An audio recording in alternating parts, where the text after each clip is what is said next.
चेतावनी देता हूं रानी, यह चिराग तुम्हें अपनी इच्छाओं का गुलाम बना सकता है। रानी ने साधु की बातों को सुना, लेकिन उसकी इच्छाओं की गहराई इतनी अधिक थी कि उसने चेतावनी को अनदेखा कर दिया। उसने चिराग लिया और कहा, मैं तैयार हूं। साधु ने गहरी सांस ली और कहा, अब यह तुम्हारे ऊपर है। यह चिराग तुम्हें सुख दे सकता है या विनाश। मैं अपना कर्तव्य पूरा कर चुका हूं। रानी समृद्धि महल लौटा।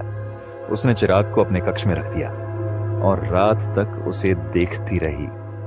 उसकी बहन नैना ने चेतावनी दी, बहन, यह चिराग खतरनाक लग रहा है, तुम्हें इसे इस्तेमाल नहीं करना चाहिए। लेकिन रानी ने उसकी बातों को नजरअंदाज कर दिया। जब पूरी रात हो गई और महल सो गया, रानी ने चिराग को उठाया और उसे हल्के हाथों से रगड़ा। अचानक एक गहरे धुएं का गुब्बार उठा और कमरे में अंधेरा छा गया। धुएं के बीच से एक विशाल जिन्न प्रकट हुआ। उसका शरीर विशाल था और उसकी आवाज गूंजती हुई थी। हे रानी समृद्धि, मैं तुम्हारा सेवक हूं। जिन्न ने कहा, मैं तुम्हारी हर ख्वाहिश पूरी करूंगा, बस मुझे आज्ञा दो। रानी कुछ देर के लिए डर गई, लेकिन फिर उसने खुद को संभाला। उसकी आंखों में एक चमक आ गई। उसने कहा, मुझे खुशियों का एहसास दिलाओ, मुझे वह सब दो जो मैं चाहती हूं। जिन्न ने अपनी शक्तियों का प्रयोग किया।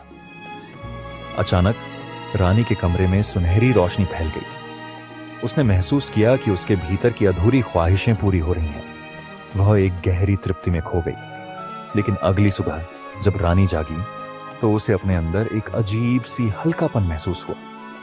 उसकी आत्मा का एक हिस्सा मानो गायब हो गया हो। उसने इसे नजरअंदाज किया और फिर से चिराग को रगड़ा।